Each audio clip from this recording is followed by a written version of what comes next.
जोहार गे सानाम कोगे इन तरफ खन कि इन पास्टा खन अड़ी अड़ी जोहार। तेहेኛ टॉपिक दो हुयुग कना आपे को सामने अगू का आले कोड़ा को दुख माने चलेका आले नेतर अड़ी चिंता रे तहन कना और अड़ी दुख रे तहन कना चेदा बांग मेनखान मा नवा लॉकडाउन रमा इये मा बांग हजु कना यात्रा पता को बांग हजु कना और हुयुग कना फंक्शन को डारमा को ओना को मा बंद चाबा कना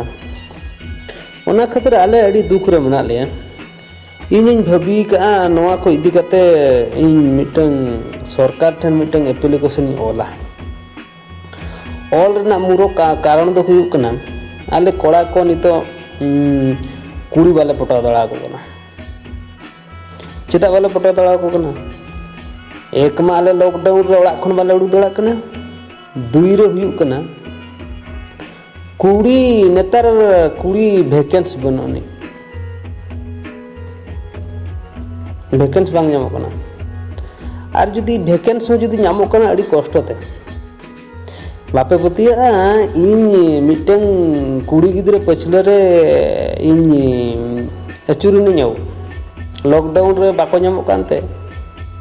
बाको नामो कान खातिर ते इन अचुरना मिटन कुड़ी पछले रे इन ठेन खन दोतो पेंट हाना नवा इया बनु तिया इन गाते गिद्रे दोतो पेंट इदी काते इन उनी कुड़ी पोटाइन छुटेना कुड़ी पोटाइन छुटे रेहो बन पोटा दड़ा दिया कोई बाको कोई अदिया इन मा चेदा बांग नेतार मा मोबाइल जुगो हुईना या मोबाइल ते जुगो हुईना खान मा मोबाइल रे ऑलरेडी कुड़ी को पोटाए को ऑलरेडी फेसबुक व्हाट्सएप और यूट्यूब माने हाना नवा को संस्था उडुकना हाना नवाते कुड़ी को पटाव कना अपना लकन कोड़ा ठन से कुड़ी को पटा अपनार मा मो फोन हो बनुनी कि नेल लगी चेहरा हो बनुनी ओनाते सरकार ठन इन ये एम ना कथा हुई कान दिया ना मोबाइल को और फेसबुक को और नवा को जतो माने बंद गिरी काना सेदा लकन जुगो हजु मा मांग लकन जुगो आराम से यात्रा पता एने सेरेन चलाव हुआ पाले एने कते हम मिटन कुड़ी को पटा गे चंग बुझो ओना खातिर इन लैया मोबाइल को बद गिड़ी का पे बद गिड़ी का लगे ते इन सरकार ठनी नेहरो चेदा बांग इन अड़ी परेशान रिन तहन गना इन टोटल के मिटन गान कुड़ी हो बन पटा दड़ा कना नवा 30 खन नवा मोबाइल उडुकना इन मा वैकेंसी के बन में चे कुड़ी मिटन कुड़ी गिद्रे कोई कुली गनी चलो बेटी नेतार तो ओना को तो बांगा नेतार तो हाय हेलो आमदम गान दड़ा से तो ना तो कुड़ी पटाव को ओना खातिर आले मूर्ख मुसुलिया कोड़ा तो अड़ी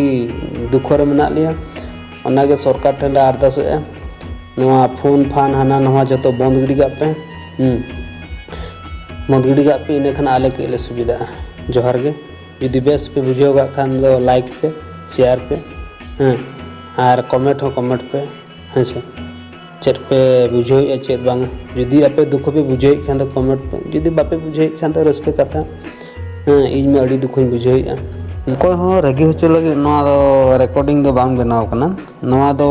अब कोई एंटरटेनमेंट लगे ते गे बनाव करा नवा रिकॉर्डिंग दो और अकोय में माने अकोय जतो हर गे बेस गे बुगी गे बेगर गे को तहन मा और इन दो ओना तीन कथा अकोय हो हरमो ते आलबन इदिमा अकोय हो खराब मेड ते आलबन इदिमा बेस मेड ते बन इदिमा और नवा तो खाली एंटरटेनमेंट खातिर देगे नवा खाली कॉमेडी लेकान टाइप खातिर ते बनाव हुई कना नवा तो बांग खान चेट हो उनका होड़ आक्षेप कते तो बांग लई कना जोहार गे मा इन्या पेठन अड़ी सारा इन बुझाइना।